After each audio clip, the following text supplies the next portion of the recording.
Morning, good morning. What's happening, family? Welcome to the show. It is Michelle Bryant here, WNOV, 860 AM, 106.5 FM. You are listening to Say Something Real, Real Talk, Overslept, Real Talk. It's a miracle I'm sitting in this chair right now. Real Talk. I want to thank the Milwaukee Police Department. Oh my God. And I still almost was about to go to jail this morning because I'm at 27th at the light. I got all of one more minute to get up in this studio. And I'm at 27th in Capitol. And this brother that's panhandling, hey, you got some money. My window was up and I'm like, nah, bro, I don't. I don't have any money. And he was like, you ain't got nothing? Yeah. I said, hey fam, I don't have no money. He's like, come on now, you got something. And I mean, he was aggressive. He was like a big dude. And I was like, hey, bruh, I told you I don't have anything. This cat walked up right on my side view mirror. I let my window down. I said, boy, I will. Oh, okay. I won't say what I said on there. Who? Oh, that's him. Man, dude. No. Well, maybe. But he was big. Yeah, dark skin cat. Yeah. Yeah, but he was real aggressive. I was like, man, I let that window down. I can't repeat what I said on there because his kids listening. But I was like, bro, I'm going to go to jail this morning. If you don't get up off this way, the bus driver cracking up sitting next to me. And then he stopped talking to me and went right over to the city bus driver. I mean, not the city bus driver, to a school bus driver. So I'm just saying, like, people be doing the most. Yeah. I'm like, I didn't get caught by the police speeding, but I'm still about to go to jail because this man was so out of order. That level of aggression, it was too much. But let me say good morning to the brothers in the studio. And I love the teamwork. Everybody on the phone, like, okay, what we talk about. So the show is being done while I'm driving down the road. I appreciate the professionalism. Good morning, Mr. Rideout. How are you this morning, sir? Well, you know, I don't know. Today, that's why I'm asking. Today is a very special day. It is special because it is Know Your History. Oh my God, we get to do this. It's been a year. All month. It's been a year. Oh, and then I'm gonna have to listen to Keith sing it too. Yeah. Oh my it's been God. A year of Know Your History. So you didn't ever make the audio? Oh, it's coming. So we could just have Jermaine do that, man. It's coming. Just get it matter made. Of fact. So you could just hit the button. Yeah, a matter of fact, because we got 26 more days to do this. Yeah, 27. So we gonna have to sometime this week, whatever, get a whole backstory of how little Larry had a walking convenience store in his coat. Walking convenience store. Know your history. Is that like having a walking jewelry store? Yeah. Okay. He got cough syrup. What was dude's name? Lenny, because I got plenty. Gotta be a certain age to know that. Yeah, my name know your is history, Lenny. how it all started. That's right, baby. Open that jacket up on you. Yeah. Good morning, Dion. What's happening, Shelby? How y'all sisters doing this morning? Clark Kent. Who you with? I'm with you, bro. How you doing this morning? I'm doing good. Oh, dang. That's all like extra. Yeah. Jubilee. I mean, it sounded like that, didn't it? Yeah, like real Jubilee. Like dude got his income tax refund. What's going on? It's like one of those moments. Clark, is it something you want to share with us? No. Like $5? Oh, he hurry up and said no. Like $5? No. What'd you say? Oh, you want to share that? You want to share like $5? I appreciate it. I just had some good sleep. Yeah, okay. It ain't nothing like being rested. Nah, that would do it. I wouldn't know nothing about that, but it ain't nothing like I heard. I got 10 hours of sleep. That's why 10? Yeah. Man, I couldn't. You went to bed early. Yeah. If I had 10 hours of sleep, I couldn't even get up. Man, listen, I wouldn't even know what to do with myself. My body hurts if I stay in the bed for 10 hours. Man, I'll be like Daffy Duck. I've done that all over the place. I think I've gone to bed like at 8 o'clock one night because I was so tired and woke up like at 6. Man, everything on me hurt. Like, I go to bed around about 7 o'clock. Now, what? Now, have you ever went what time she get up though? She get up super early? About 3, 4 o'clock. Well, yeah. That makes sense though. Yeah, that makes sense though. But have you ever got too much sleep that when you woke up, you was just super tired. You was still tired. That's what I'm saying. That's why I can't sleep that long. Yeah, like man, like I wake up with a headache. Yeah, you know, groggy. It's worse than if I had just only caught 3 or 4 hours. Debo's in the building somewhere. What's up, Mr. Make a great meal. I hate y'all so much. I do. I just want to say how much I detest y'all. All right, y'all. Number of things to get into today. I think I got scales of justice today. That's just how not prepared I am for the show this morning. But we gonna act like I'm prepared. And let me just start off by saying this. I just want to say this. A lot of people, you should have now received your income tax statements so that you are in position to file taxes.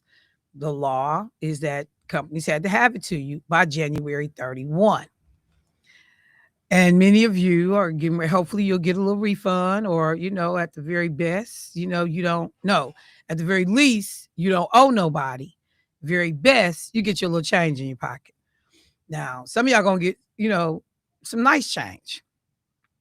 But I just want to understand how a company can report $5.7 billion with a B in U.S. income and not pay one damn dollar in taxes.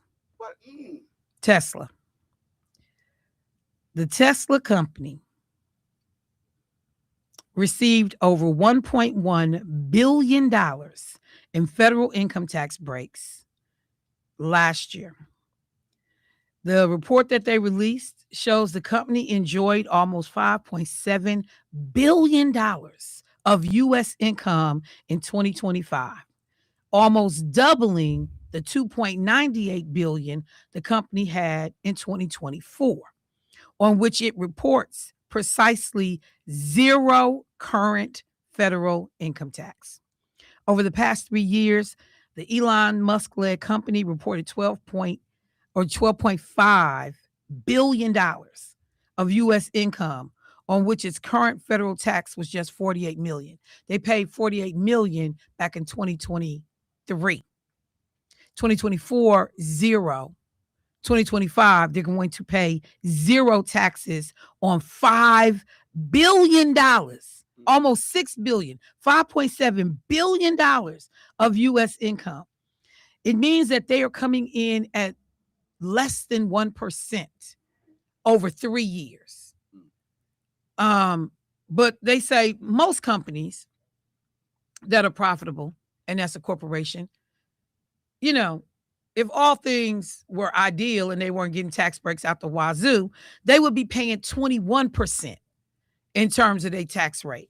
So if Elon Musk had paid 21% of the money, he would have paid for this year $1.1 billion in taxes. In 2024, he would have paid $626 million in taxes. And in 2023, he should have paid, when he paid $48 million, he should have paid $823 million in taxes. So, you know, as some of y'all get ready to do y'all taxes, and y'all owe the state $475, and you upset because you didn't zero them out. You just owe $475, you owe $1,100, and you like, but my income was only $60,000. My income was only $75,000. Why do I owe taxes? And that's everybody, well, you got to pay your fair share, ma'am.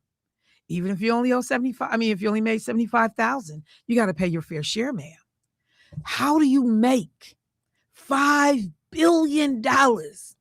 And the tax loops in this country are so outrageously skewed towards the wealthiest people in this country that somebody could make $5.7 billion and not pay a dime. But we, the taxpayers, gave this company $1.1 billion in tax breaks and incentives. But we can't get universal health care. But we got to close down all kinds of, businesses, lay off federal employees, housing insecurity, affordability, if we're going to use that word. Like, how is that possible?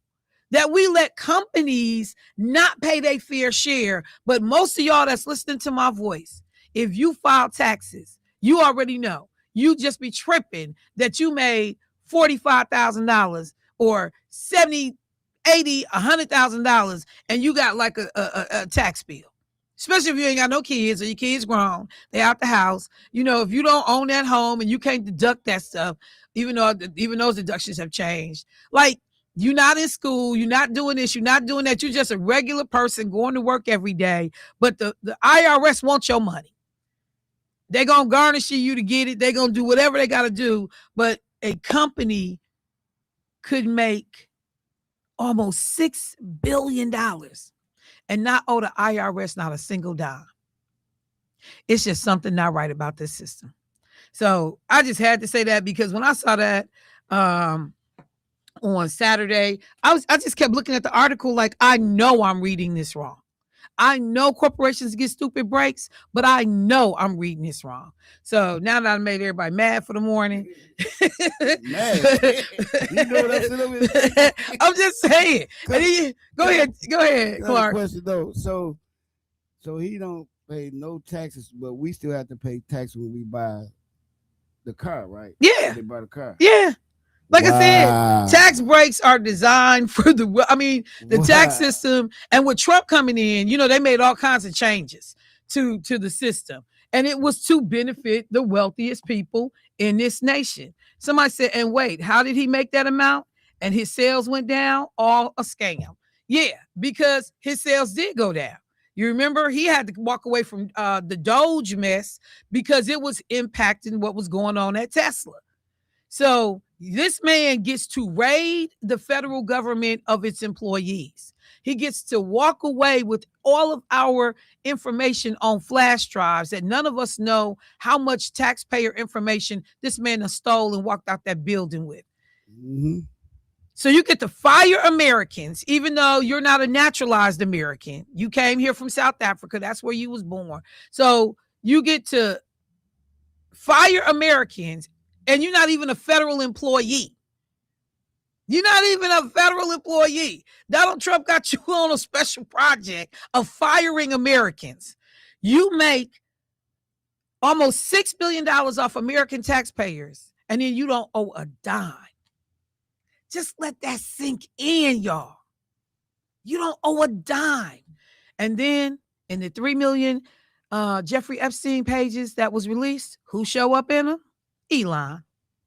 The freaks come out at night. Elon shows up in them. So I had to get that off my chest because I've been holding that for 2 days. And I'm like, if I'm outraged, I need somebody else to be outraged with me about that. All right. So before I get into, too many things, and like I said, I think I got the scales of justice this morning. I'm not sure, but I think so. But before I do too much, let me take a moment to acknowledge the passing of my man from Sanford and Son. Dummy. Dummy. Desmond Wilson. It was so funny. The relationship with him and Red Fox was just crazy on that show. The chemistry was crazy. But I'm going to tell you, I didn't realize dude was that young.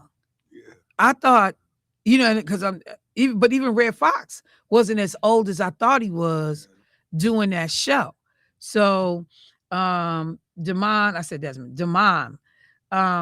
Wilson passed away at the age of 79.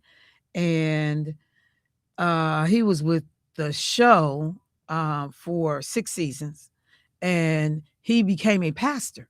He walked away from doing a lot of stuff that he was doing in terms of entertainment, and he ended up becoming a pastor. But he first made his first appearance, and I remember it, in 1971 on All in the Family Yeah.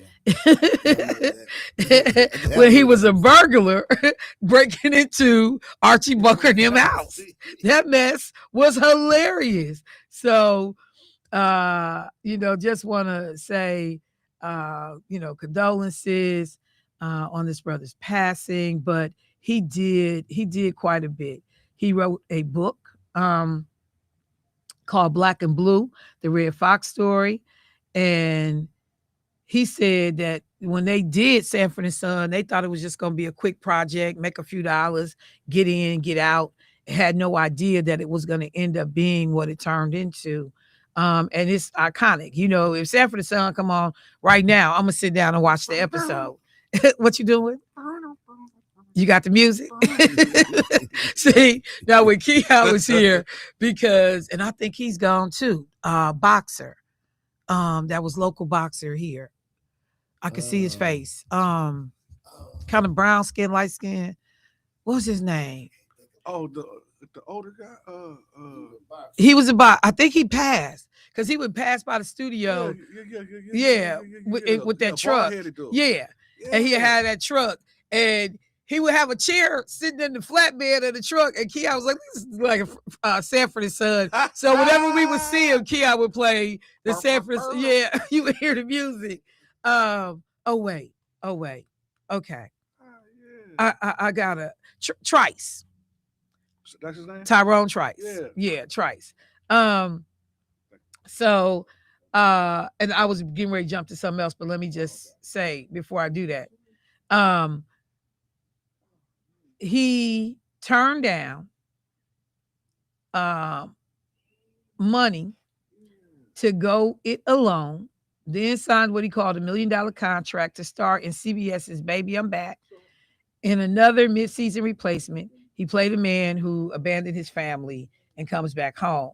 But like I said, at some point, he got the call and he answered, and he ended up becoming a pastor. So just paying homage to this brother. And I was gonna say, speaking of boxers, just real quick, did y'all see the boxer? Push your wig back. That's what you call push his wig back for real.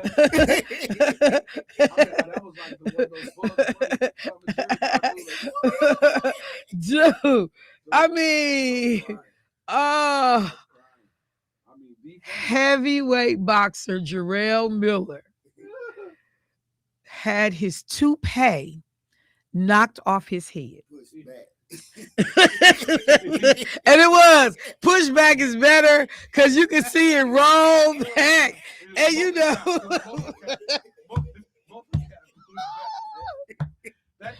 oh my God. And then that you gotta keep fighting and your hairpiece go. Did you hear what he said after the fight? No, I only saw the news stuff. This dude said what? This dude said a couple days before the fight, he put something in his hair and his hair fell out at the top. No. So he was like, that his guy was like, man, I got something for it. We can just put something on it and it's gonna stick. It ain't gonna look bad. First of all, ain't no way of God's word that happened a couple days prior before, because how your size of your hair was. Yeah, all of it should have left. It shouldn't have just been the crown. Because I want to say this. One time, I used to always perm my own hair, and I permed my hair, and I don't know what happened, but when I went to wash my hair, all my hair. I'm talking about like on my shoulders, all my hair was in the sink. And I was like, oh my God, Jesus. Had to immediately go to the barbershop and my hair was gone. Now I wasn't forehead bald, but it was gone. This cat said, there's no way. I mean, it's a perfect little circle, dude. I fell out like, bro, this is a man wig that you've been wearing. He been wearing that for because he's wearing that for a minute because you can see the seasoning. Hey, Jermaine. Look, I'm just saying. I don't know how you keep fighting though once that happened to you. And I don't know what his little. And he was just unattractive. He looked crazy. He should have. He had to lose. He had to lose. Can you see people in the audience? Oh my God. It's like a cartoon. And look, this is what I feel bad for. He only 37. His career is done. He only 37. He is going to be known for the push a muffin cap. They said real quick. Push a muffin cap. They said, so what they said, here go the commentator, and I got to go to break, but the commentator said, what's going on with Jarrell Miller's hair, by the way? Is it coming off? What is happening here? Said Todd Grisham. Somebody said again, it is. He's losing his hair.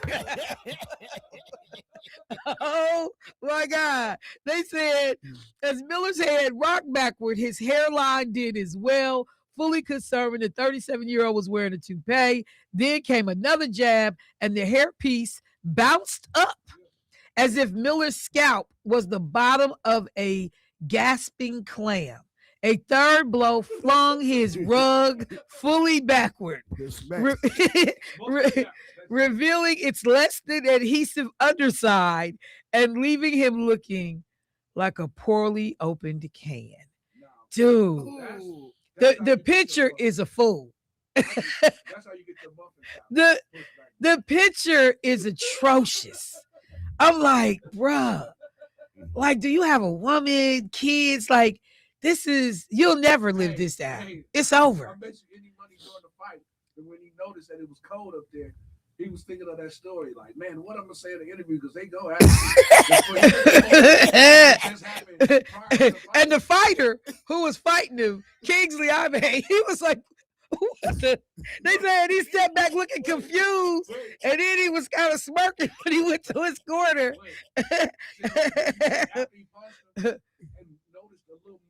It seemed like he punched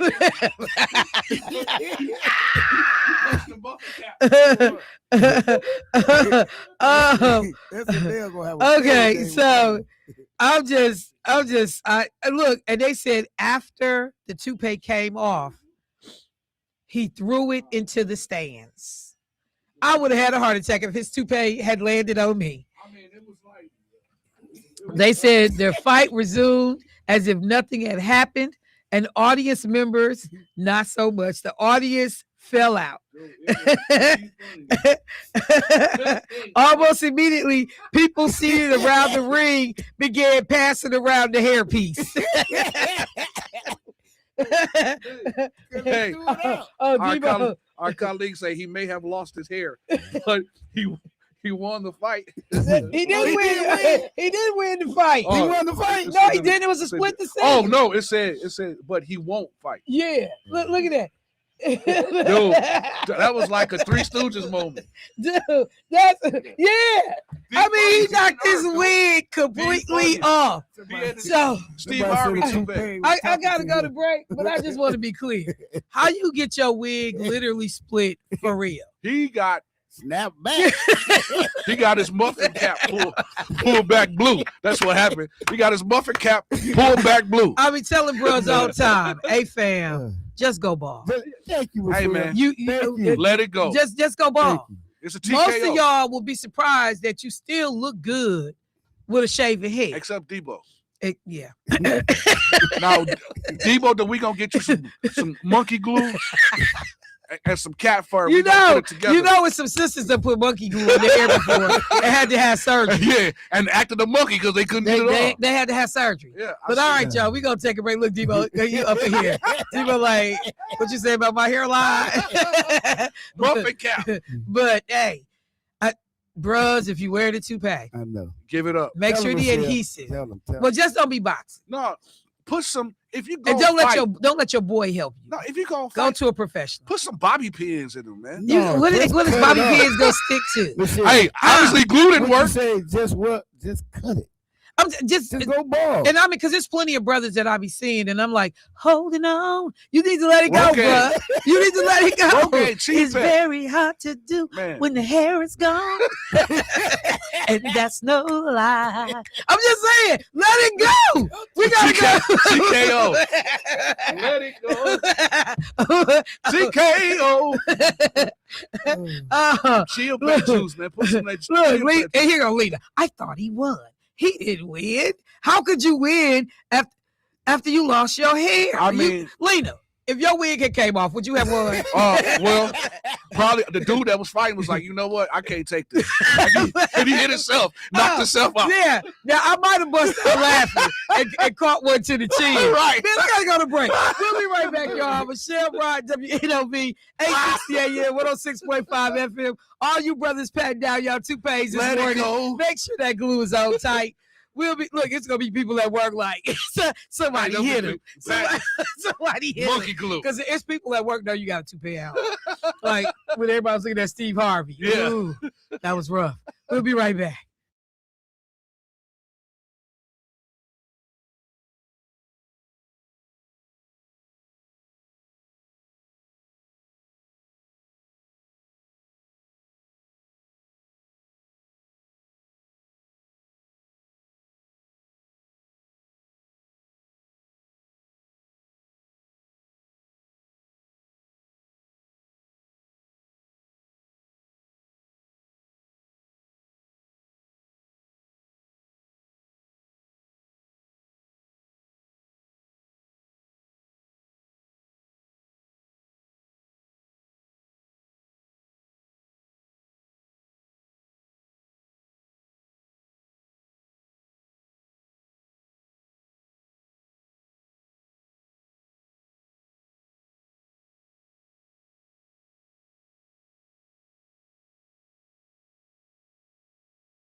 Welcome back to the show. We got a caller. Let me get them in real quick. Hey, caller, what's happening?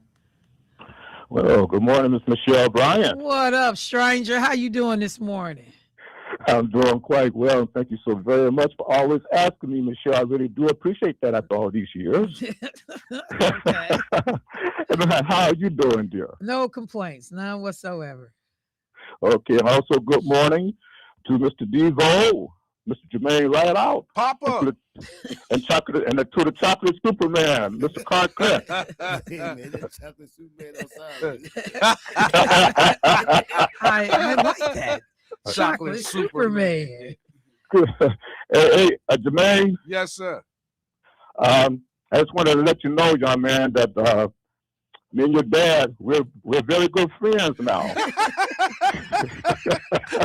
let me tell you why. Why? Well, when he called up with me the other day, and we had a small chat, he said, "Hey JT," I said, "Yes, sir. I just want to thank you for helping me to solve a over 45-year-old mystery." I said, "Oh yeah, and what mystery was that?" Well, now I know how come Jermaine don't look like the rest of my kids. JT got me. He got me. I need to say something on behalf of Jermaine's mama. Y'all Negroes need to stop playing. y'all need to stop playing. Because, see, y'all disparaging other folks with y'all foolishness. Jermaine's mom has told me to tell y'all, fall back. Oh, y'all little jokes. All right, go ahead. Yes, Michelle, I just want to mention quickly, Mr. Tyrone Twice, he used to have his own show at WNOV. That's right. That's right. He did. Mm-hmm. He did. Yeah. And not only that, when he was a teenager, him and his brother and his mother lived downstairs from me and my family, my wife and my son and my daughter, back in the late 70s. Okay. After 27 in Medford. Yeah. Okay. Yep. Right down from that. Well, you might not be familiar with that area, but yeah, 27 in Medford. Yeah, no, I know the area. Okay, yeah, down from a church that's been there, a historical church, black church that's been there on the corner. I think around 28th and North or something like that. Okay. But anyway, yeah, I remember him when he was a teenager back in the days, and him and his brother, they were pretty good boxers back then because they used to spar with me. And my father, he was he was a very decent, good boxer too, and he trained me. So I used to spar with them, and they was good when they was in their teens. And and as you know, Tyrone, he went on to become a professional boxer and won some good fights in his time too. So, yeah, when you mentioned his name, I just thought about that. You said he used to have his own show there at WNOV not too long ago. He absolutely did. Yep, I remember that. Thank you, JT, for that reminder. Okay, and one more thing. Yes. I saw a couple of weeks ago, I saw in the news where the protesters developed their own how do they say? Cryptocurrency? Encrypt chats. Oh, encrypted chats. Okay. Yeah, encrypted chat. I'm sorry. No, yeah, they developed it. Yeah, and plus a lot of them are beginning to carry their own firearms just in case ICE put out a gun and try to shoot them. So a lot of them are carrying their own firearms now, just to protect. Yeah, a lot of people who traditionally would not have carried guns have said that they have started to carry guns because of what is going on with ICE. And yes, there are a number of protesters who've developed encrypted chats to be able to keep from being tracked. So I'll make sure I mention that. Thank you, JT. All right. Thank you, Michelle. Everybody have a good day. All right. Appreciate you. Appreciate you too. All right. And let me just quickly say, since we're talking about boxers, Tyrone Trice, welterweight, he passed in 2023. And he competed from 1983 to 1996, a one-time International Boxing Council middleweight champion and WBA America's welterweight champion. He also had 2 world title challenges for the IBF welterweight and the WBO middleweight. So this brother was born in Milwaukee son. But you couldn't go to the King Center and not see Trice. You couldn't, he just was well known. And so, but yeah, Keon used to kill him, and he would be listening to the show when he'd be driving past, and he would hear Keon flip to the Fred Sanford music when he would drive by. I was like, Trace, why you be riding around with that recliner chair in the back of your flatbed? yeah, that was him. Yeah, he'd have that recliner chair in the back of his flatbed, like he just get out, park, and sit in the recliner and just kick it. Let me go to the phone line. Hey, caller, what's happening? Good morning. I just called to say good morning to everybody. Good morning. How you doing this morning, Solis? I'm doing well, getting ready for my groups. All right. You stay strong. You hear me? I am. Happy Black History Month to you, babe. Thank you. Same to you. All right.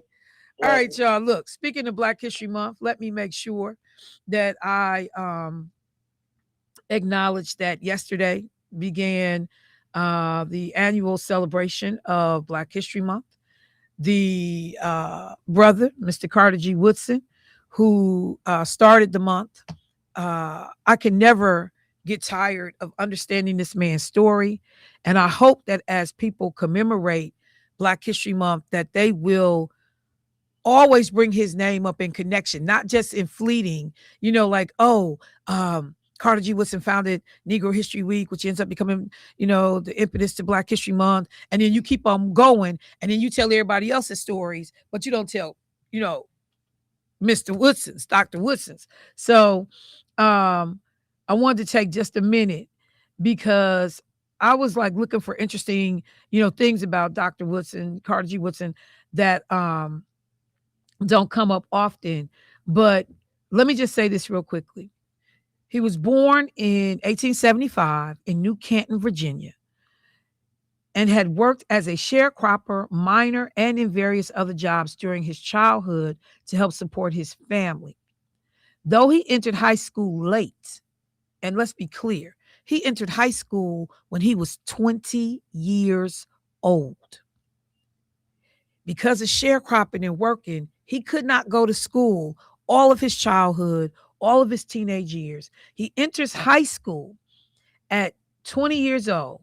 He made up for lost time, graduating in less than 2 years. After attending Bear College in Kentucky, Carter G. Woodson worked in the Philippines as an education superintendent for the U.S. government. Think about that.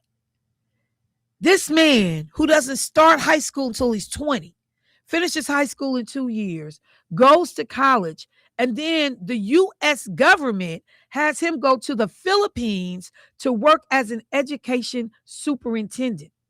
He earned his bachelor's and master's degrees at the University of Chicago before he went to Harvard. You go to college to high school at the age of 20, and you end up getting into Harvard for your postgraduate studies. In 1912, 3 years after founding the Association for the Study of Negro Life and History, and I'll go back up on that for a minute, he became only the second African-American after W.E.B. Du Bois to earn a PhD from Harvard, okay? Like Du Bois, Woodson believed that young African-Americans in the early 20th century were not being taught enough of their own heritage and the achievements of their ancestors. To get his message out, Woodson first turned to his fraternity, my bros, the members of Omega Psi Phi fraternity, which created Negro History and Literature Week in 1924. So we never bring in the aspect that the Qs, because Carter G. Woodson was an Omega. He was a Q. So we never bring in to play the Q's role in helping Carter G. Woodson get Negro History Week established. Woodson wanted a wider celebration, so he decided that they should take on the task themselves. So he started with the bros, and then he was like, no, I want this to go national. I want this to be huge. In February 1926, Woodson sent out a press release announcing, Jay, can you get that door for me? Announcing First Negro History Week. We know why he chose February, because it contained the birthdays of Abraham Lincoln, Frederick Douglass, two prominent men whose historic achievements African Americans, have celebrated, even though now today people question, like, should Lincoln have been celebrated? But anyway. And then, so he founds, and I just want to go back up for a second.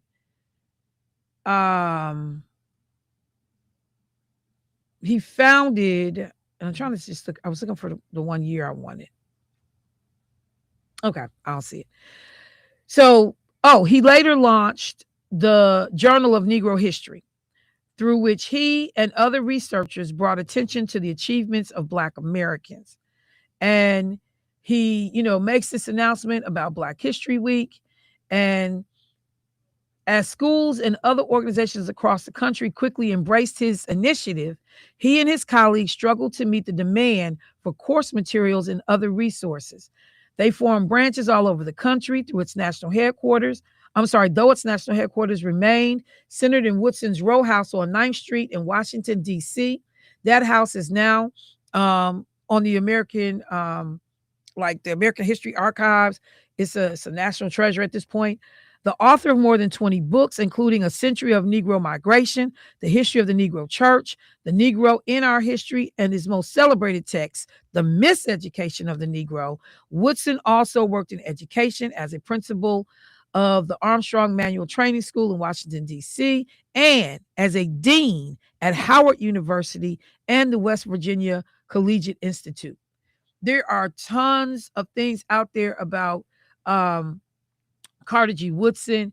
And, I tell people, you don't start Black History Month without talking about this brother and what he was able to accomplish in a period of time when brothers and sisters wasn't supposed to be able to do the things that he did.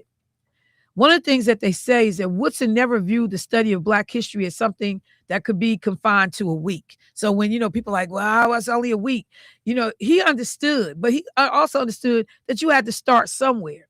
As early as the 1940s, efforts began to expand the week of public celebration of African-American heritage and achievements into a longer event.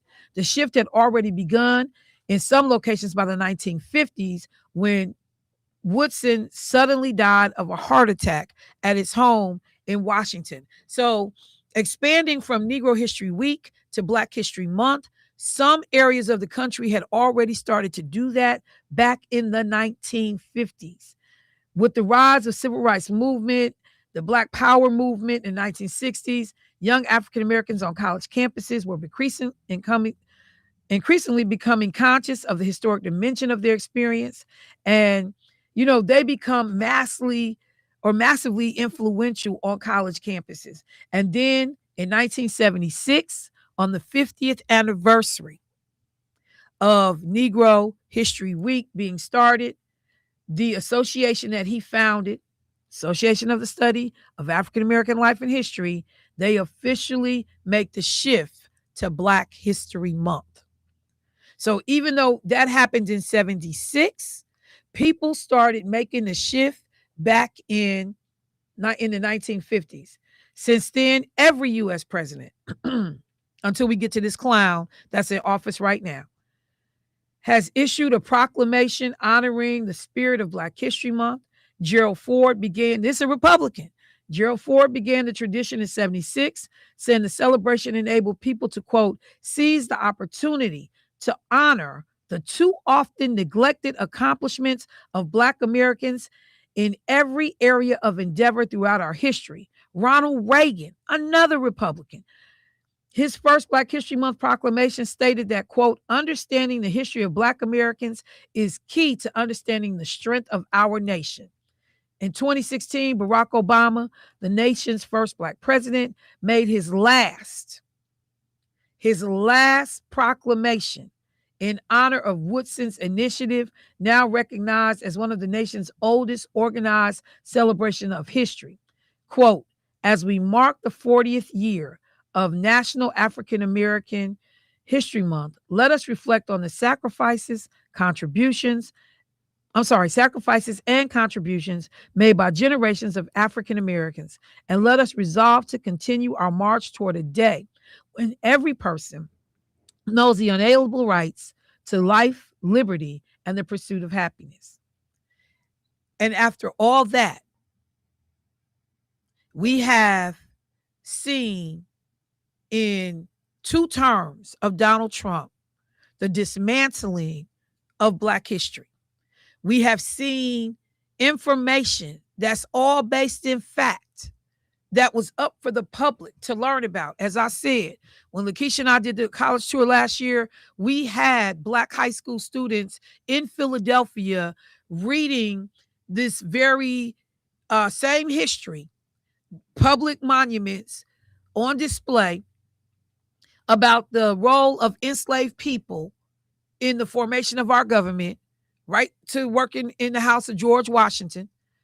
And today, if we take another group of Milwaukee Public School students, another group of school students on college tour, they won't be able to see that information.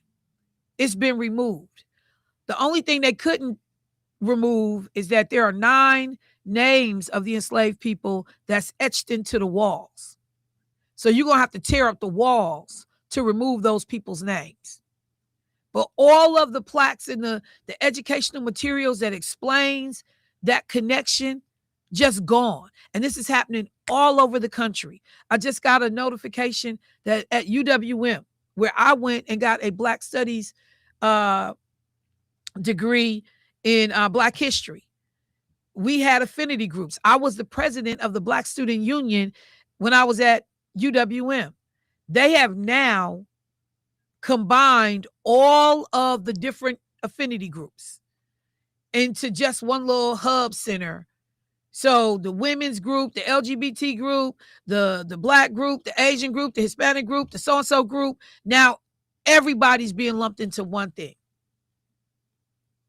Just this administration, again, for all of the Black folks that want to ride or die with the Trump administration, the Trump philosophy of governing this country, and you think that it's more important to put what you thought was going to be your economic windfall in front of preserving and protecting civil rights, voting rights, the history of Black people's contributions in this country.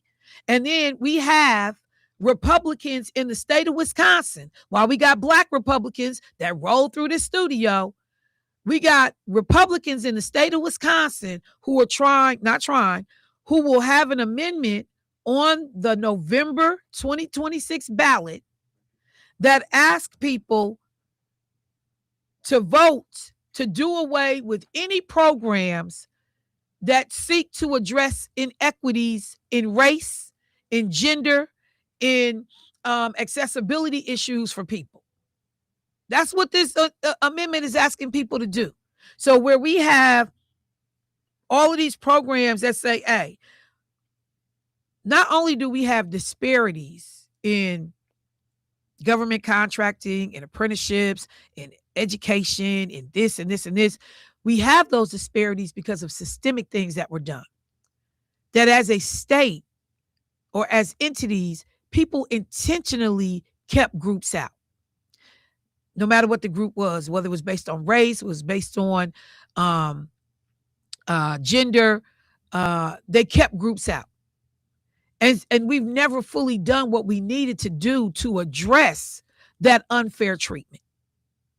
And so we know we got catching up to do. You had years, in some cases, hundreds of years of discrimination.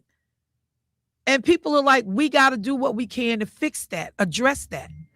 So I'm reminding everybody, and I need y'all to tell everybody, and I actually need y'all to get people to go show up to vote who may not traditionally vote, that when November rolls around and they see that referendum on the ballot, that they need to vote no, so that we cannot codify it into the state's constitution that we know we've been racist.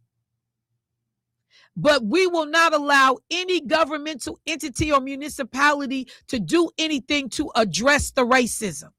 We know we've been sexist, but we will not allow any, and they guys and under, people being judged by this and that, it's merit-based and blah, blah, blah. If white folks in this country don't know that they done had a damn leg up on every other group ever since the founding of this nation. And so we start a race.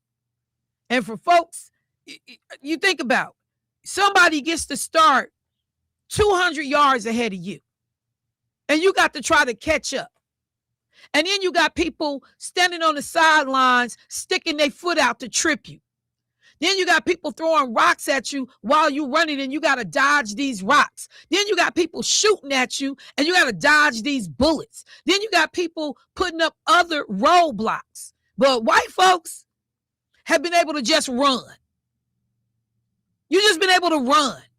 Now, economically, there were some hurdles. Everybody wasn't rich, but you still had a clearer pathway than communities of color and Black people in particular. And so you got Republicans in the state of Wisconsin saying, we know that hurdles were intentionally put in Black people's pathway. We know that's, well, they don't even want to say we know that, but we know it. We know systemically things were done to put Black folks behind the 8 ball.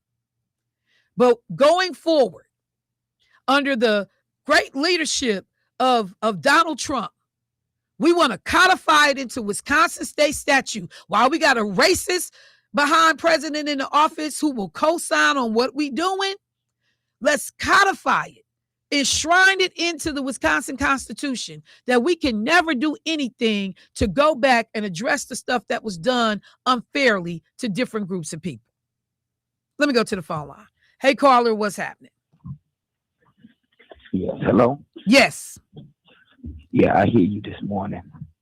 I was listening to you, and I noticed something, and it happens all the time, that when you get ready to express what we're up against as Black people, the first thing you do is you say, women, you address women first, and that's okay because you are a woman and a Black woman. The next thing you say is LGBTQ. The next thing you say is people of color, whether they Mexican, whether they just, you never say Black men. I say Black people. I say Black people. No. But you individualize, and I tell you something else. Meech, I don't have time for your emotional roller coaster this morning, player. Everybody know I support brothers. I don't have time for it. I just don't. Because what I get tired of you doing is whining and crying every day. You whine and cry every day. I'm not whining. Yes, you are. You didn't say Black men. I say Black people. Are Black men not Black people? I gotta say this right here. Are Black men not Black people? Like you said, Mr. Carter has worked as a young man to get us that day. I mean, it evolved into the month. Okay, and guess what? We got other people that have come into this country, and they already got a month in November. I mean, is it October or November? I'm about to call you Jermaine. Meech? No, because they are. Look, I can't do your racist with you this morning. I ain't got time for it. Get off the phone then. Let him go, because I don't have time for it. I don't have time for it. You need to stop hating on other people so much, man. That's all you do. Like, Keith needs to just hand you the title and just get a trophy made. You mad because other people want to highlight and celebrate themselves. And you mad because it took a less amount of time for them to do it. Somebody got to pave the way, Meech. Somebody had to be first. But you're going to stop asking me to be mad that other people are trying to better their situation, and you're going to stop asking me to advocate for other people. I tell folks all the time, I don't do to other people what they do to me. I do for other people what I wish they would do for me. That's where me and you different, and going to always be different. I move around in a way that's aspirational. How do we get to the ideal place? How do we get to a point where I'm not hating on nobody's progress or nobody's come up? You know, that everybody ought to be equal. Everybody ought to have equity. Everybody ought to have access. That's where I live, bruh. I can't live in the, the LGBTQ got to ride our coattails. The Mexicans got to ride our coattails. I can't live there with you. A, it's non-productive. B, it does not take into account no group has made it completely by themselves. There were people that marched with us, that signed legislation for us when we wasn't in the room. There were people that contributed money. There were people that lost their lives too, that were not Black. So I'm sorry, man. I can't do it with you. I can't. You stay stuck on stupid, and I can't be there today. Let's go. I got to go to break. I'll be right back.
Family, let me say this real quick before I get into some of these other stories.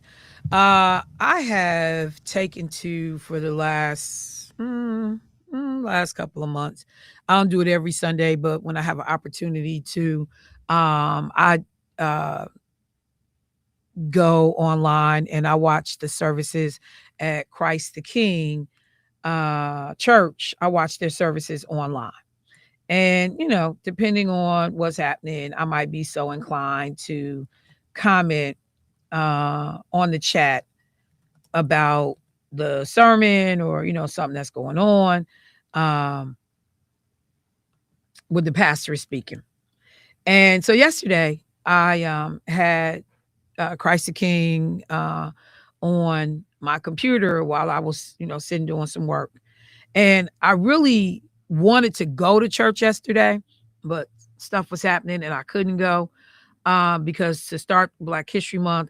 And I'm going to just tell you, it's something about Christ the King that I just really appreciate in terms of the way they honor Black History Month. Even the robes that they wear, the choir switches to like these red, black, and green robes. I remember doing watch services there under Pastor McVicker. And so it was just something about Christ the King that I've always appreciated in relationship to the way they do Black History Month worshiping. And so the pastor over there, who is also a member of Omega Psi Phi, Pastor Sinclair, I was listening to his message yesterday. And when I tell you, I almost was glad I wasn't at church because my amens would have been so much. They would have been like, Michelle, go wait in the hallway. Because this man literally put on a clinic on how to talk about civics and politics and connect it to the Bible in a way that it was laid plain, if you was listening, what the commentary of the status of the world today is. Now, I walked out of the house without my notes because I'm not one of the people that go to church and have my Bible out and be taking notes and writing. I don't do that. I listen. If the message resonates, I try to remember it. Usually, if it's real strong, I will remember it.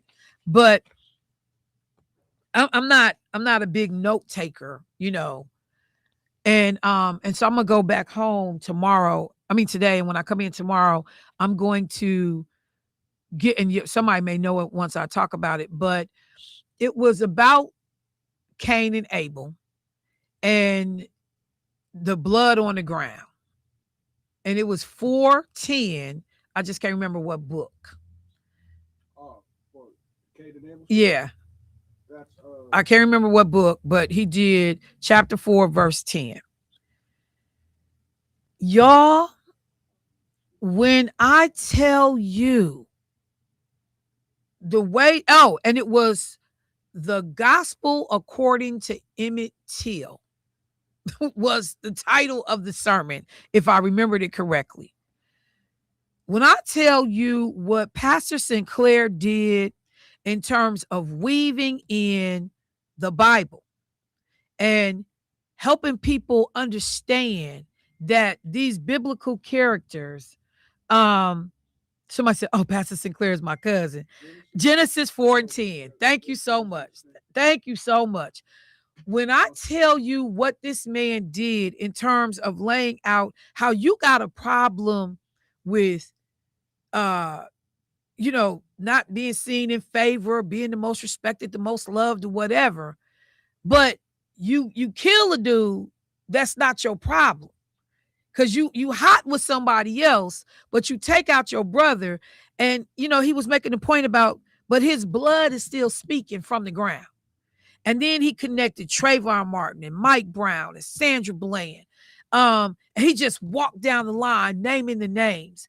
And then if you listen, you could hear the references to the current administration and the way people see themselves, and some of the groups who feel like, when he was doing one part of the sermon, all I could hear was the white boys chanting, "They will not replace us. The Jews will not replace us," because that's exactly what he did. That's exactly what he did. It was so, man, I was so mad I didn't record his sermon, and I'm looking because I don't know if you can go back and hear them after he's done them. But if there's a way to, yep, it's right on the website. If y'all go to, it is right on the website. If y'all go to Christ the King, ctkbc.org, and right on the homepage, when you bring up the screen, up under Welcome to Christ the King Baptist Church, new here, about CTK, there is a button you can press to listen to the latest sermon, or it says the latest message, and it's called The Gospel According to Emmett Till. Pastor Sinclair walked the floor yesterday, and he did what a whole bunch of pastors is too scary to do.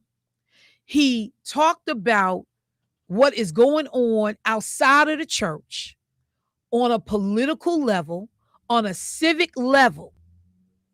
And he talked about not being afraid to speak up and not acting like you don't see what's happening and keeping your head down and out the way. And so but I'm so mad I don't have my notes, because I made like all kinds of notes on his sermon. When I tell you, this brother, somebody said, I was a visitor to CTK yesterday, and the pastor laid the Emmett Till story out. Amazing. He walked the floor, y'all. He walked the floor. But it was the perfect Black History Month sermon for the moment that we are in. And I'm going to tell you, just real briefly, I had a moment. Lakeisha loves her junk TV. And so Real Housewives of the Moon, she watching it. Real Housewives, I'm not playing. She know the Housewives of Potomac, the Housewives of, Atlanta. I don't even know where all these women live, but she know the Black and the white one. She know everybody. This is her guilty pleasure, is watching this nonsense. And I'm looking, so I'm at the kitchen table doing some work. She in the family room, got the TV on, so I can see, what was, and hear what she was watching. And I'm like, all of the crazy we facing right now. And they got you Black women on this television acting a whole behind. And like, social issues of the day don't never come into. So I said, so what's real about y'all lives as Black women if none of these social issues come into the day? Y'all worried about who made you mad and who said something about your husband and who said something about your looks and who don't like you. I'm like, none of the real. So there's nothing real about Real Housewives of none of this, because these worlds are in a bubble. When you got all of this stuff happening around you as a Black woman, not a single social issue comes up on the damn show. At least the few times I've seen it. So I wasn't going to let that moment pass and not call out Pastor Sinclair, because, brother, you got down yesterday. Lakeisha sent me this. I'm going to start saying it. I appreciate it. In terms of the referendum that's on the November ballot, vote no for Jim Crow 2.0. Vote no for Jim Crow 2.0. Oh, yes, they said his theme for the month of February will be Blackish. I saw that. I saw he had the Blackish thing on the screen. All right, let me stay local and just say that the past weekend was rough for brothers in leadership in the city and county of Milwaukee. The past few days was rough for brothers in leadership in the city and county of Milwaukee. David Crawley and County Executive David Crawley and Milwaukee Mayor Cavalier Johnson. Yeah, they was getting their cat peeled. this week. I'm just saying they was getting their cat pill this weekend and Friday. And people always drop information on Friday because they hoping everybody already in weekend mode and not paying attention. But these two things were so big, it was no way that you didn't pay attention. So let me just say that the announcement came out by the Mayor Cavalier Johnson, that Adam Purcell, the man that they had tapped to lead the Office of Wellness, and I'll never ever get the whole thing out. Oh, well, the Community Wellness and Safety Director had to resign from his position. And depending on the headlines, Fox News said Adam Purcell, Milwaukee violence prevention leader, stepping down. The WISN said mayor forced to remove head of Milwaukee violence prevention office. The Milwaukee Journal Sentinel headline, this was an opinion piece, effort to reduce Milwaukee homicides dealt maddening blow.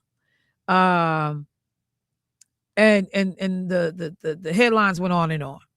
So by now, many of you have seen that press conference was held, and because of a provision in state law, it says that you cannot be the head of a department if you have a felony conviction and you have not received a pardon, I believe. And I had pulled up the because I was rushing, I didn't bring my notes. But I had pulled up, kind of the backstory on it.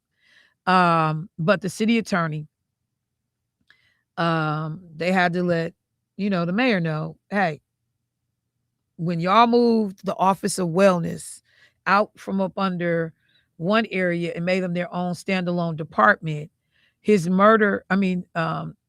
murder conviction legally disqualifies Adam Purcell from serving as a department director. So they held a press conference, explained he cannot hold a position due to his past conviction. And I'm looking to see, since the release in 2018, they talked about, him becoming an advocate against violence prevention, leading reentry programs, helping to shape Wisconsin law, create hope for formerly incarcerated people. Johnson said he was vetoed. He vetoed, I guess it says Johnson said the council had decided in November to move the Office of Community Wellness and Safety out of the Department of Administration and establish it as its own department, a decision Johnson said he vetoed but was overridden. Johnson commended Purcell's leadership during the conference, stating that serious crime is down 20% under his tenure. And I'm just getting ready to say, Chevy, you need to stop damn playing, because we're not going to attribute crime being down 20% to Adam Purcell being on the job for 7 months or 6 months. Y'all need to stop that bull. Y'all need to stop. I almost said it. Y'all need to stop. Y'all need to stop. After getting to know Adam personally through community events and through sit-down conversations, or somebody else said, following his appointment, I had confidence in his leadership and intentions. So there were a lot of people, that were sad to see this whole thing happen. So this was the thing. You got to figure out who was playing who. Because if the Common Council made the decision in November to take the department out from up under the Department of Administration, from the mayor's office, basically, nobody from legal talked about the ramifications of doing that. Because there were some people on the Common Council that I got the impression were supporters of Adam Purcell. So I think that potentially some other things are going on in the background that we may not be privy to. Adam Purcell was hired. Let me just make sure I got the timeline right.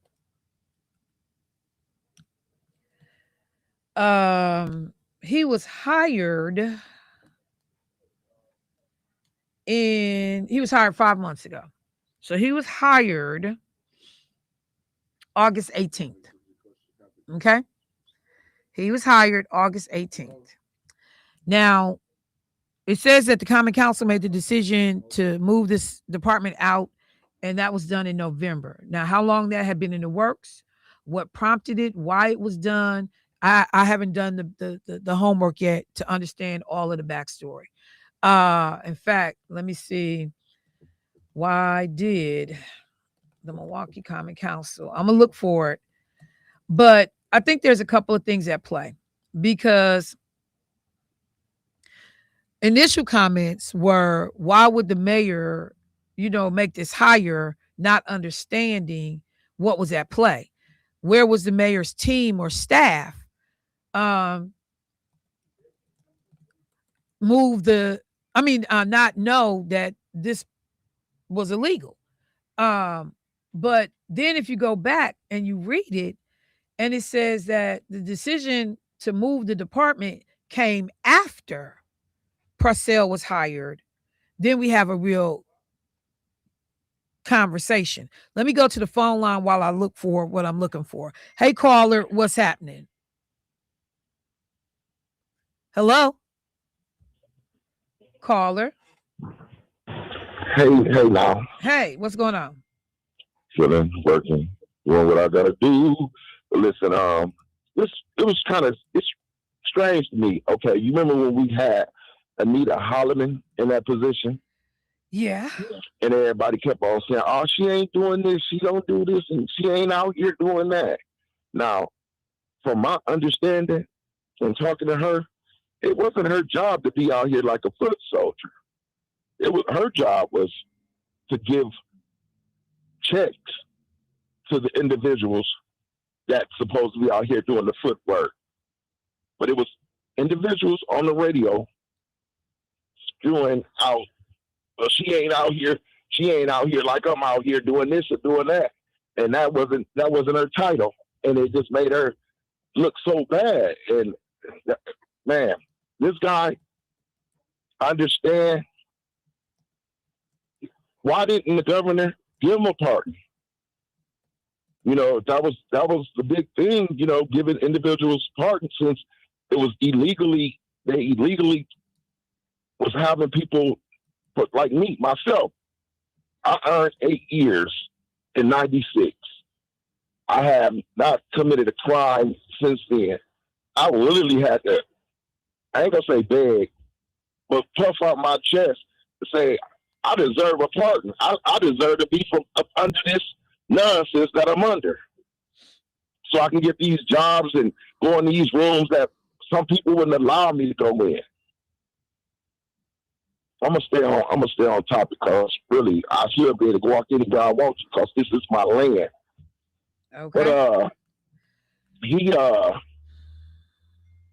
man, like that, like he, I mean, like, why is this the mayor saying that he cleaned up the drama out here? And come on now, all of them need to stop playing. Yeah, they do. Like that part out of everything, I'm like, we're not gonna give Adam Purcell credit for a 20% drop in crime. Y'all on a whole lie. Y'all on a whole bunch of BS. I'm not trying to hear it for 5 minutes. Tell that to somebody else. I'm not trying to hear that. But keep going, bro. Okay. And when you, like, I don't know what possessed you to make you oh my God, you have my blood boiling. You said that dude had $1 billion free money, didn't have to pay no taxes, and I have to pay taxes on less than $60,000. Right, that part right there. I'm shaking. I mean, that part right there. We need. I'm gonna have to say it. All the lies that they done said about Black Americans. This is our land. They can't. I've been to DC. Show me the ships that we came in on. Show me this African that I'm some kin to. I'm not African. And for people to know, it was a sellout who sold us for some nickels and dimes in '88. I ain't gonna say his name, Jesse Jackson, to put that Afro-American in the pot. Okay. Honestly, come on. Hey, I'm okay. Okay. I can't do two this morning. Okay. Oh, that's not true. Look, in '88, where did the Afro-American come from? They kept on changing the name. Why they keep changing our name? Because we are the original. So what do you think the name should be? I think the name should be Me and You. No, that's not a name. What should the name be? How should we identify? We are Timerian people. How should we identify? We're the Timerian people. Okay. All right. That's who we really are. All right. I got you. Do your homework. You done your history. Oh, look. I got you, bro. I got you. I appreciate love. It. Thank you. With no hair grease. Yeah. But love. Bye.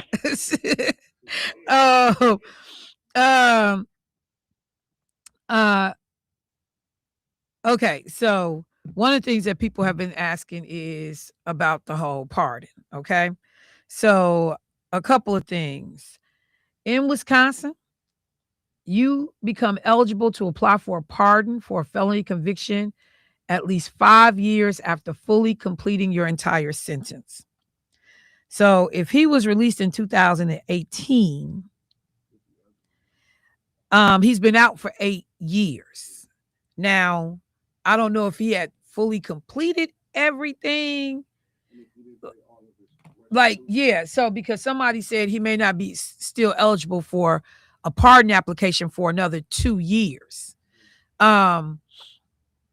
So, there may be some technical stuff going on in that he hadn't reached the threshold yet where he could actually apply for a pardon.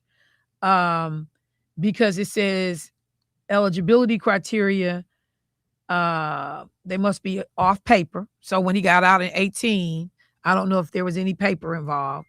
A minimum 5 years passed since the final discharge date.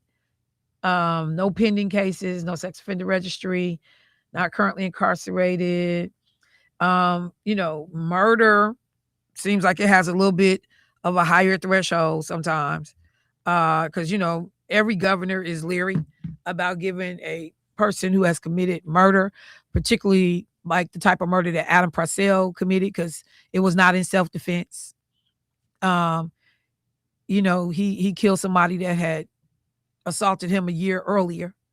And when he saw dude, it was like, oh, it's an opportunity to get him, and he got him. So people are real leery about that, because just in case you slip again, I don't want to be known as the elected official that lets you walk. So I think that there was some nuance to the story that all of us need to make sure we understand. And I don't even fully understand all of it, but it seems like this was the legal maneuver was that this was a budget situation in which, in the budget process, they moved the Office of Wellness out from underneath the mayor and made them a standalone department. Now, in the background, the rumor mill says that it's all kind of stuff going on. It's all kind of stuff going on finance-wise. It's all kind of stuff going on, like drama, and that there may be things that the community is just not privy to that help to drive this whole thing. Because then one could ask the question, so did the Common Council members know by moving the department out from up under the Department of Administration that would make him ineligible? Did they know? I don't know. So could it have been a strategic move to get rid of Adam Purcell as this leader of this department? I don't know. But I know there's more going on than just the initial, oops, the Common Council did something for budgetary purposes, and oops, you guy can't serve no more. Now, I'm going to be clear. and I know everybody that listens to the show, I won't shock anybody. I personally am thrilled. I don't like that, people get taken through a bunch of hoops, and he didn't do anything to cause this. But I stand on what I said in the beginning, which is that he should have never got the job in the first place. That resume, I don't care what y'all say and how y'all try to build it out. Many of them jobs was made up by, what time is it? 8:29. Them was made up ass jobs. Him and Shannon Ross who was the chair of the board at Wisconsin Voices, making up these companies, talking about rewrite your own story, tell your own narrative. Shannon Ross listed on the NPS website as an alumni of the month being featured. And the only thing, I was an incarcerated dreamer. No, you was an incarcerated murderer, god dang it. And then you got all these highly qualified people, and so you can't do the job because you ain't a murderer. Man, I'm not trying to hear it. I'm not trying to hear it. One of the jobs, you was an interim director forever. They never made you the director in 5 years. That don't even make no sense to me.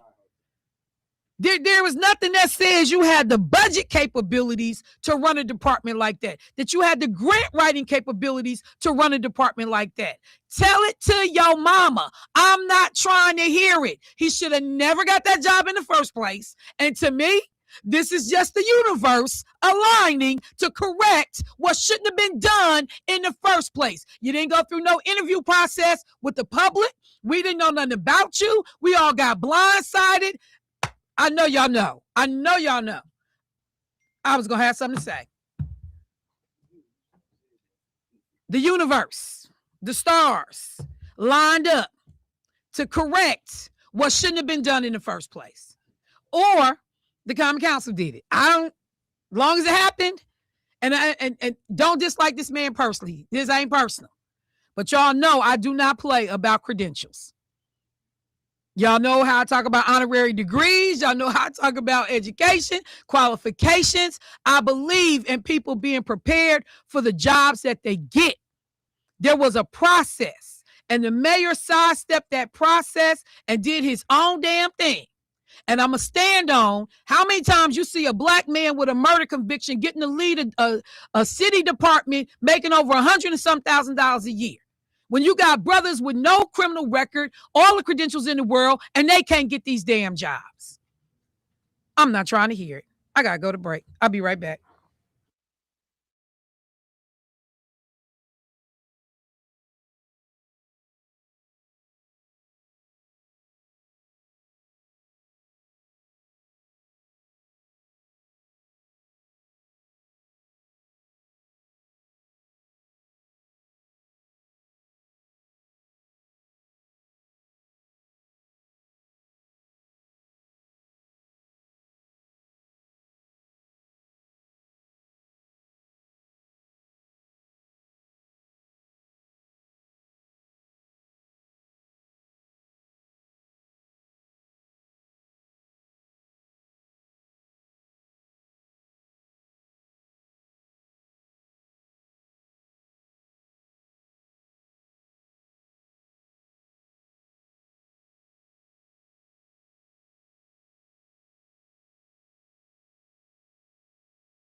Welcome back to the show. So let me just say real quick, somebody sent me something and they said, Michelle Mondani, because I raised the question, how often will you see a black man with a conviction record for murder being given six-figure job in government? So they said, hey, Michelle Mondani just gave a formerly incarcerated brother the job as commissioner of the Department of Corrections.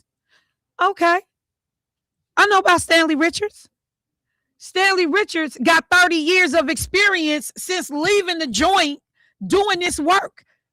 Not 5. Not made up companies, but with but with real jobs. So let me help you out when we mention Stanley Richards.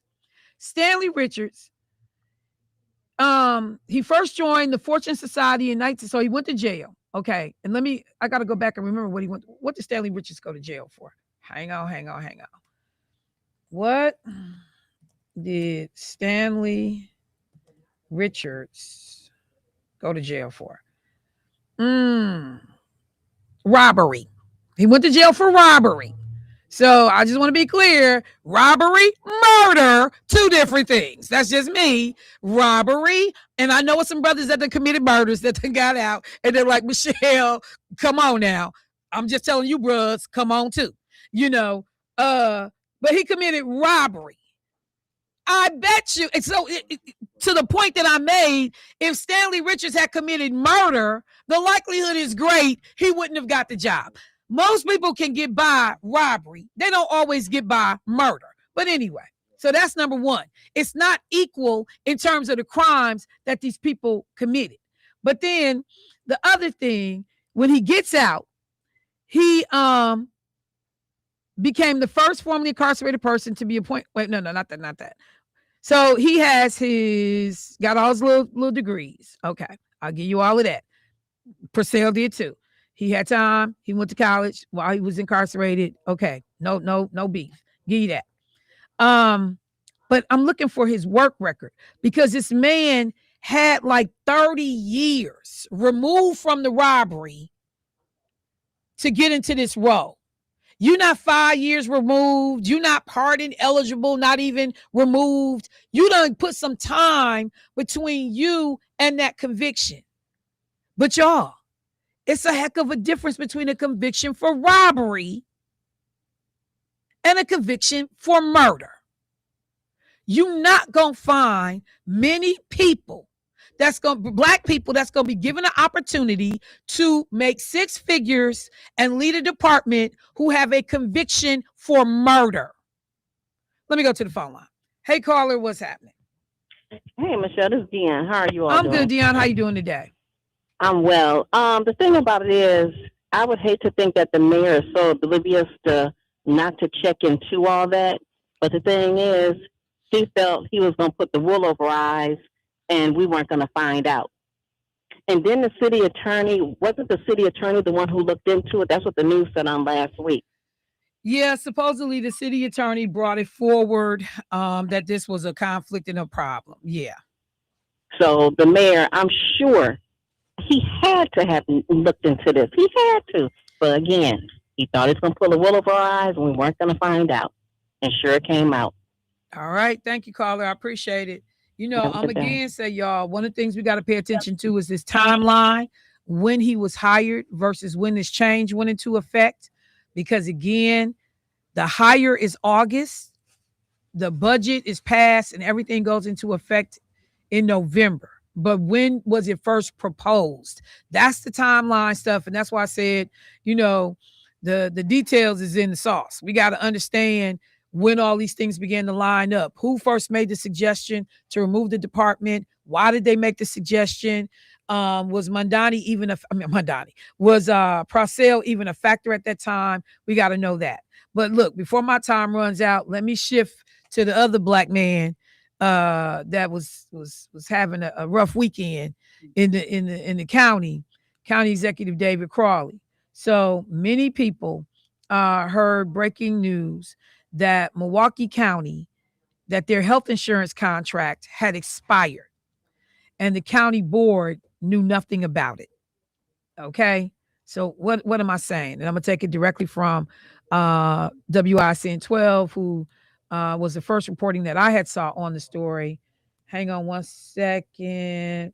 Go away. I can't see. Milwaukee County's accounting experts delivered news Thursday that the Finance Committee didn't see coming. The county's health insurance contract with United Healthcare lapsed on December 31st, and the county has yet to renew it. Quote, you are amending a contract that did expire at the end of last year, County Comptroller Liz Sumner informed the Finance Committee. The contract covered benefits and prescriptions for the county's 3,000 plus employees and county retirees. Since the contract expired, the county's corporation counsel said Milwaukee County is still operating under the old contract's terms, but now with little legal protection. Supervisor Steve Taylor assured that employees are currently covered. Quote, as of right now, we've paid $9 million this year to United Healthcare, so our employees are covered. However, the county remains in legal limbo.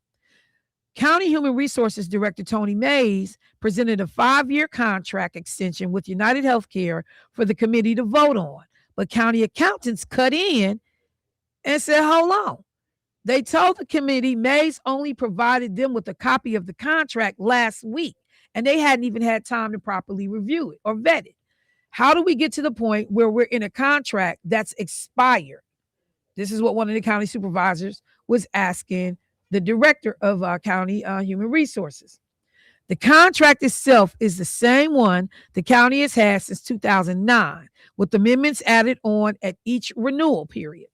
County supervisors on the Finance Committee also learned Thursday that the HR director had outsourced the bidding process for contract negotiations. So they brought in a third party to do the, he had put out a call for request for proposal to third parties. The Corporation Counsel warned that not renewing the contract now poses a significant risk because United Healthcare could decide to raise prices or deny coverage for expensive procedures by some employees. You hear what I said? Legally, United Healthcare could raise prices or deny coverage for some expensive procedures.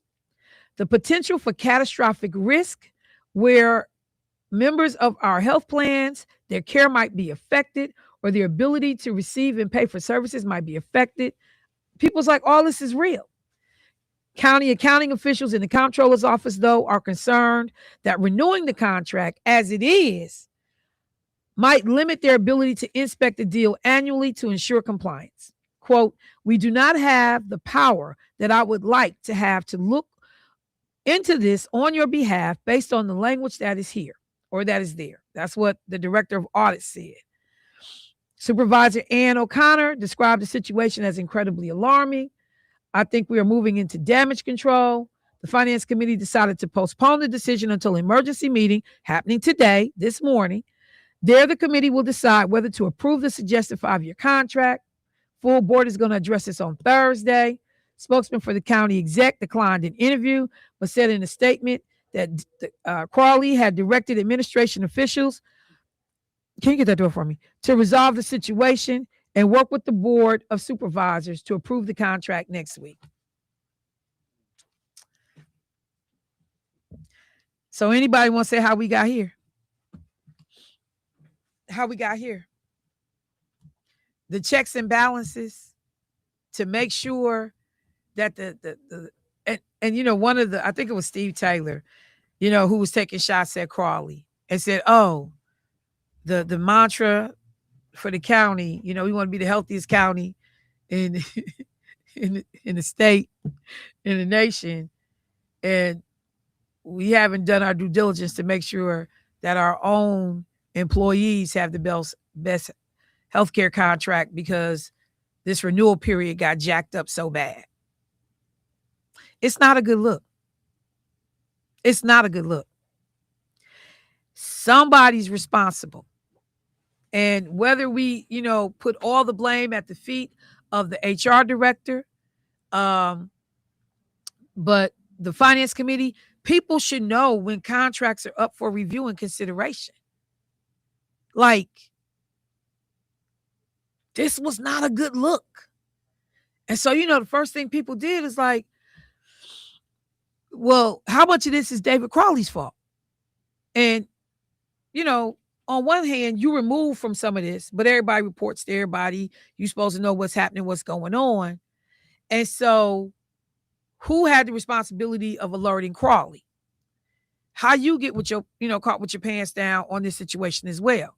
And then county employees, when people tell them that the insurance company now got more power because some of the protections may be lax, the auditor's saying, yeah, this ain't really the contract we want to move forward with, because every contract renewal process, we tighten this thing up and make it a little bit, better controls for our employees that we need to protect. So it's going to be interesting to see what they end up doing today. But we should not be here. We should not be here. And, the mess that was going on with MCTS, there will be people questioning if we got these lightweight crises, and in some cases they're using words like catastrophic.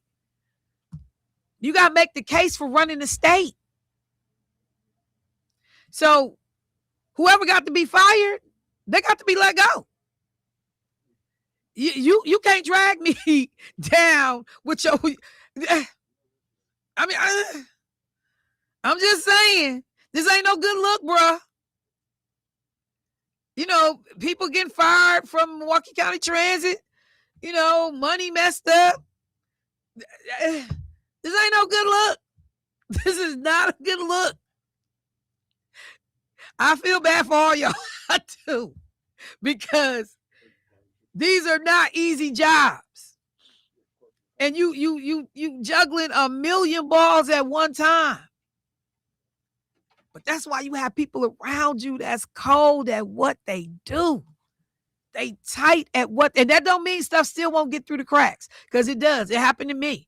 I done had some embarrassing moments. Let me be clear, too. And didn't nobody get harmed. It was just more like me and Senator Taylor on one of her reports that had to go out, end of year reports. It was a line in the report that said public sessions. And I swear, I go to my grave saying we had the word public sessions in there. When the report got printed and Lena was someplace passing it out, it said pubic sessions. And so, and Lena called me. She was at the event and she was like, Michelle. And I was like, what? She was like, girl, the report say pubic. I said, pubic? What you talking about?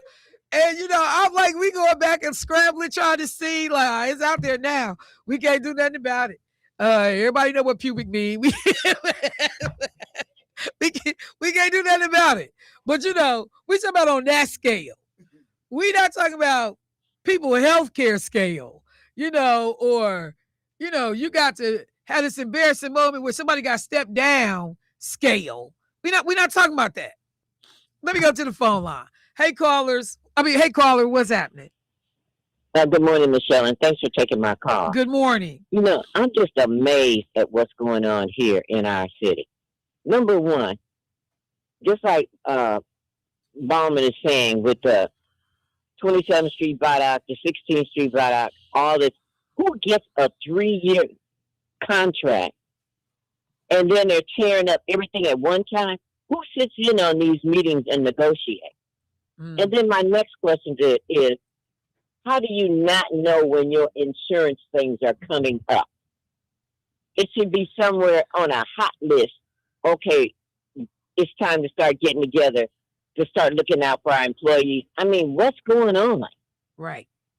Yeah. I'm so tired of second string people. And that's all Donald Trump has hired is second string people. And he's a second string too. Have a great day. All right. I appreciate it. Let me get the next caller. Hey, caller, what's happening? Hey, you know, I have to ask a question. Are we pulling for David Crowley? We pulling for David Crowley in this governor's race if he gets in through the primary? I mean, what? Why? What's your question? What does that have to do with what I'm talking about? My question is, my comment is that this is a prime example. Everything that goes on and come into the light, I don't think has to be reported on. And then I don't think it's out there. I understand it's in the light. I understand and that. And if I'm going to do my job fairly, I have to talk about it. That's exactly where I was going, fairly. Listen, in a perfect world, it's fair. This is not a perfect world. I see to gloss over that. I tell you all the time, I can't do what everybody else do. I can just do what I do. So if the world ain't fair, that ain't got nothing to do with me. But to give your own commentary in a negative light doesn't help the little brother at all. Hey, bruh.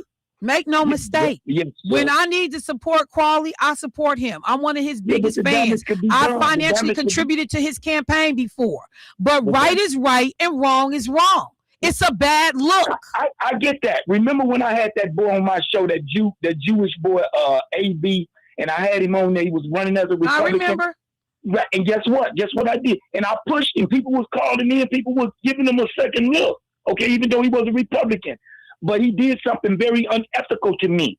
He went behind my back, okay, and tried to get slick. And I'm giving him time, and I'm making it right for him. He gets a little slick, go behind my back, and do something else. Well, Mr. Jones gave me the commission for it anyway, but at the same time, I got on the radio and I had to reverse and denounce that dude. I don't care what persuasion he is, what political persuasion he's So of. what's your point, Meech? That if I see somebody doing something, I shouldn't say nothing about it? No, that's your point. It's out there, like you said, it's out there. But to gloss over it is cool. But to go into it with your personal, what personal? What did I say that was personal? Well, everything I said was business. Go back and listen to the tape. And I ain't got to. I know what I said. See, I have no reason to personally attack DC. So why would I? It's not personal. You just sensitive, and I have to let you go because I'm up against the clock. Bye, Meech. Bye. You want to have it all kinds of ways. Oh God, don't say nothing about a black man. Oh God, don't say nothing about so and so and so. You know, like look, bruh, the story is out there, and the thing that makes me credible is I will ask the question of everybody. What keep them little things say on Friday? No passes given. You are stronger when you can answer questions. You don't help candidates and you don't help people by coddling them and keeping them out the way. We saw what happens when that goes on. You want to lead, then damn it, lead. You want to lead, be able to answer questions. You want to lead, then you have to be accountable. You want to lead, then that means you stand on the front line in the line of fire. You want to lead, that means you got answers. And somebody doing a softball, light gloves touch, because we don't want to make it look bad for the brother. That's not what leadership is. And if you're a real leader, you can rise to the occasion in this moment. I ain't got time for no scary people or folks trying to protect people. Let people do the job that folks pay them to do. Then you ain't got no problem. And I'm sure if DC was in the studio, he would agree with me, at least publicly. So that's the show for today. Y'all made me hot up in here. I gotta go. But Meech, man, you and your sensitivity, bruh. You got to man up on these shows. I can't keep doing this with you every day. All right, family. Bruhs in the studio. Black men in the studio. Love you both. Love you, and the rest of y'all, love y'all back. Even Meech. I'll talk to y'all tomorrow. Peace.